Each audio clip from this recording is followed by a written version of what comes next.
In this lesson, we will look at a mechanical ice protection system, as used on the ATR-72 shown here.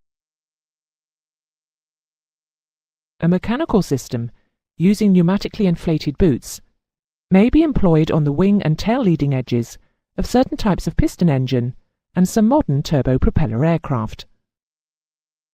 This type of system is used for de-icing. It removes ice that has already formed on the surface.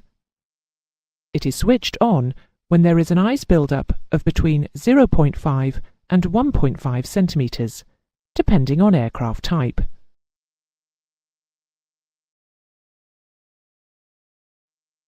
The de-icing boots, or overshoes, which are fixed to the leading edges of the surfaces to be protected, consist of layers of natural rubber and rubberized fabric, between which are fitted flat inflatable tubes closed at one end.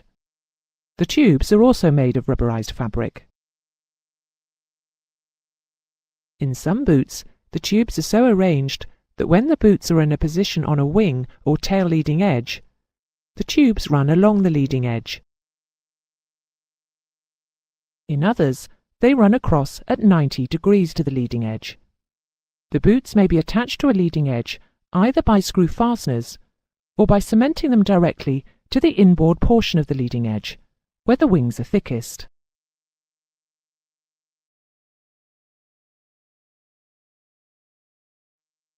The tubes in the boot sections are inflated with air from the aircraft's compressed air system.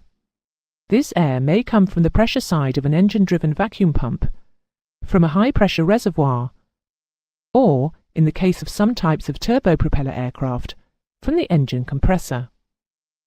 The inflation weakens the bond between the ice and the boot surfaces, causing the ice to break away.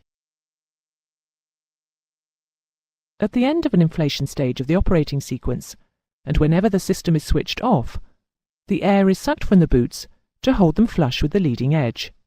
The suction may be produced by a vacuum pump or by Venturi action.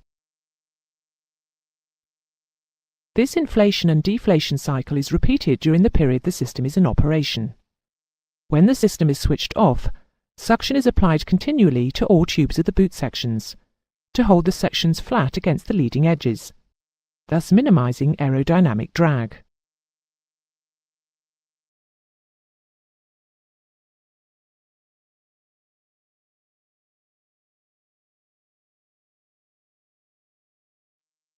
This type of system has two drawbacks.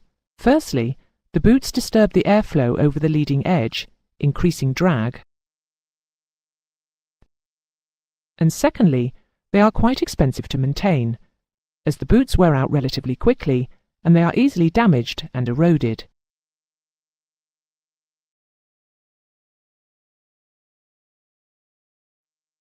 The de-icer boots are pulsated in a set cycle, the frequency of which can be varied by a frequency selector to cater for light or heavy icing conditions.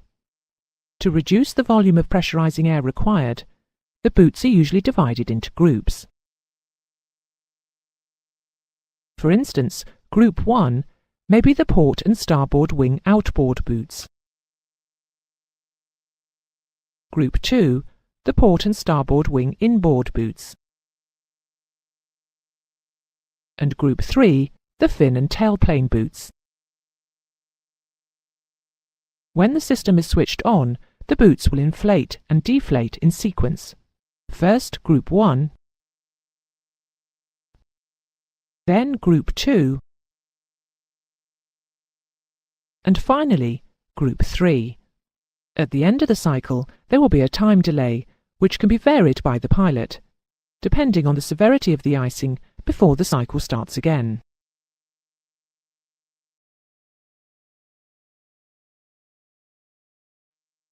The controls and indicators required for the operation of the system vary from aircraft to aircraft. In the basic arrangement, there will be a main on-off switch and a selector to allow the pilot to select the time between cycles, depending on the severity of the icing.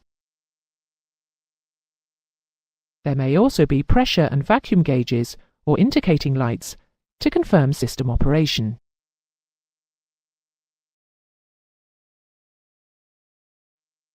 That is the end of the lesson.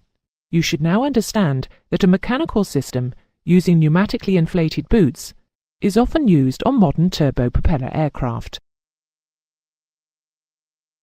You should know that it can only be used for de-icing purposes.